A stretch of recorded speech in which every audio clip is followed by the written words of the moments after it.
In 2021, President Xi Jinping of China made important promises at the United Nations General Assembly. These promises signaled a change in China's government policies. China has seen incredible growth over the years, transforming from a poor country into a global economic powerhouse. However, this rapid growth came at a significant cost. One major challenge China faces is related to water. The country experiences problems like flooding and droughts, which are connected to pollution and climate change. These issues not only affect public health and society, but also damage infrastructure and the environment, causing huge economic losses. To tackle these challenges, the Chinese government had to rethink how their cities operate. China is a large and diverse country, with fertile lowlands in the east and arid regions in the north and west.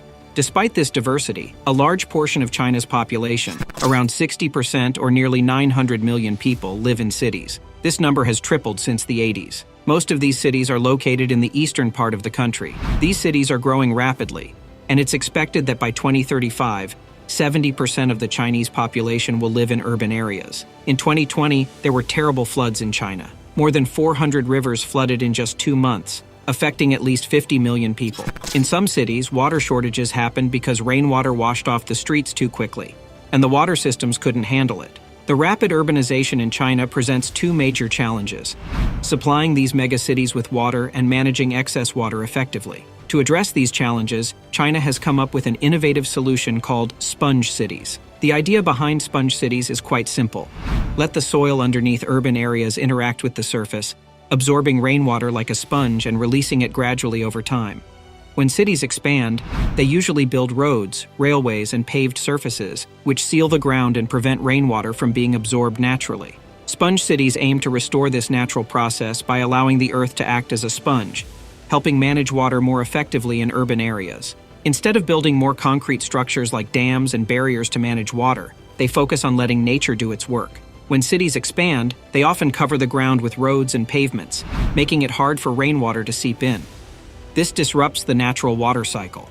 Sponge cities, on the other hand, aim to bring back green spaces and connect them with urban areas. In 2013, a remarkable idea was born. Professor Congjian Yu, the brains behind the concept of sponge cities, wanted to address pressing issues in urban areas like flooding, water pollution, and water scarcity. His question was simple: what can we do? So what can we do?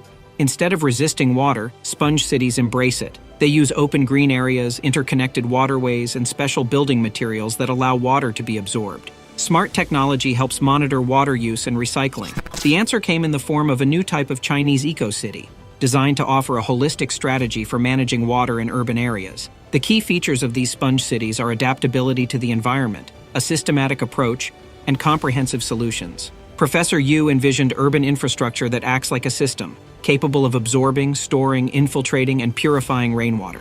This is made possible through interconnected green spaces, green roofs, and porous building materials that can soak up water. And to make it even smarter, they use monitoring systems to improve water efficiency and recycling. China liked this idea so much that in 2015, they made it a big part of their plans. This innovative approach not only helps with water problems, but also tackles pollution issues that have been around for decades. In China's effort to create sponge cities, they're using a mix of advanced drainage systems and natural areas. Other countries like the US, Russia, and India have also tried similar ideas, but China's plan is much bigger. Here come the numbers. In 2015, they picked 16 cities for this project, and a year later, 14 more joined in.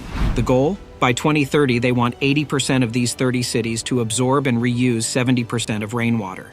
It's a big task and involves changing a lot of things like land use, surfaces, and underground structures all across China, the world's most populated country. But don't underestimate China. They're making great progress. Take Chongqing, for example. This city, home to over 16 million people, has become one of China's top sponge cities. In 2020, after the worst storm in a century, a new park in the Tongnan district helped the area bounce back. Before 2019, there was just a small concrete barrier between the Fu River and land that was at risk of flooding. Now, thanks to these sponge city efforts, things are improving. In Chongqing, a remarkable transformation has taken place. They removed barriers, allowing water to flow into an impressive network of wetlands covering 99 hectares. This area is filled with native plants, trees, ponds, islands, and walkways. It's not just a place for excess water. People love spending time there, enjoying the surroundings.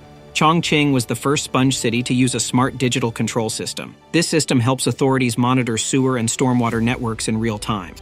By doing this, they can manage how water flows into the natural environment, especially during extreme weather. Analyzing the system's performance helps them prevent future floods. On the eastern side of the country, in Zhenjiang along the Yangtze River, they've embraced the sponge concept too.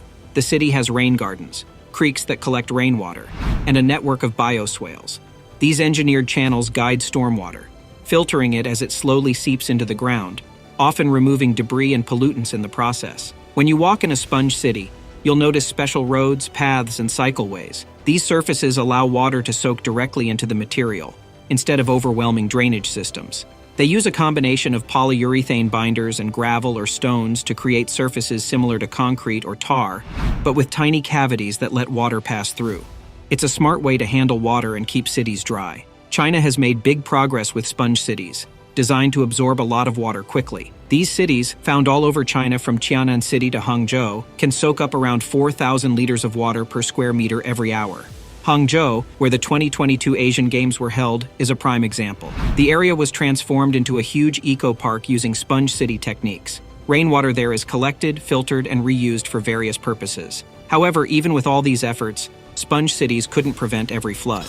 In July 2021, Zhengzhou faced extreme flooding that sadly led to the loss of many lives. Zhengzhou had spent billions upgrading flood-prone areas and drainage systems, but the heavy rainfall overwhelmed these improvements.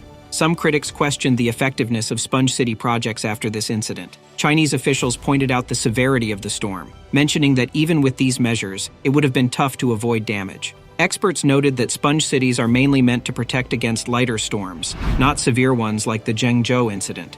While sponge city projects work well in many situations and have different options for various cities, it's clear we need more than just these measures to prevent tragedies. Severe events like Zhengzhou's flooding might become more common, so cities should consider sponge strategies or similar approaches to stay safer in the future. Take, for example, what happened in Haikou on Hainan Island. The Meisha River had been dealing with water pollution for years, largely because of sewage and runoff from the suburbs. However, a remarkable transformation took place. The river was turned into a green and resilient space, and the sewage treatment process was integrated into an ecological system. This not only cleaned up the river, but also turned it into a lush green area teeming with life. But if you're looking for a place that truly showcases China's economic revival, there's one spot that stands out the most. Imagine a city that went from being a small fishing village surrounded by rice fields to a bustling mega-city of over 13 million people in just 4 decades. That's the incredible story of Shenzhen, located right next to Hong Kong.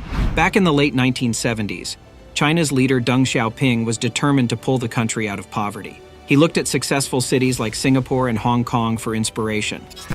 Deng Xiaoping declared Shenzhen a special economic zone, a place with special rules to encourage businesses and trade. And it worked like magic.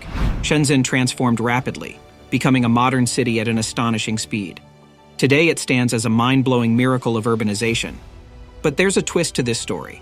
The primary source of water for the region is the Dongjiang River, but it's not the most reliable source. It can be prone to droughts. Back in 1963, during Hong Kong's worst ever drought, mainland China had to help out by diverting fresh water from Shenzhen to Hong Kong. Nowadays, the situation has changed. The Dongjiang River is under even more pressure due to the growing population and economic activity in the city. It's estimated that the river now holds 55% less water than it used to, which is a big worry for the region.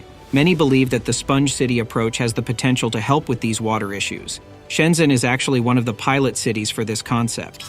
However, the measures in Shenzhen mainly focus on reducing the risk of flooding and don't fully address water management and supply needs.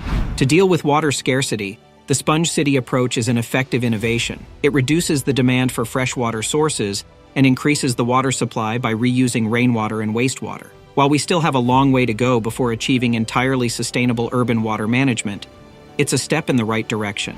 These cities, inspired by Professor Kong Jianyu's vision, aim to create a sustainable and resilient urban environment by efficiently managing rainwater. By absorbing, storing, and purifying rainwater through green spaces, smart technology, and adaptive infrastructure, they offer a promising solution to urban water issues. While sponge cities have made significant progress, there's still work to be done to achieve complete sustainability. However, they stand as a testament to the power of innovation and are paving the way for a greener and more water-secure future, not just in China, but for the rest of the world. Thanks for watching the video. And if you found it informative, please like and subscribe to Blueprint Journeys for similar content. We look forward to sharing more knowledge with you in the future. Until then, take care.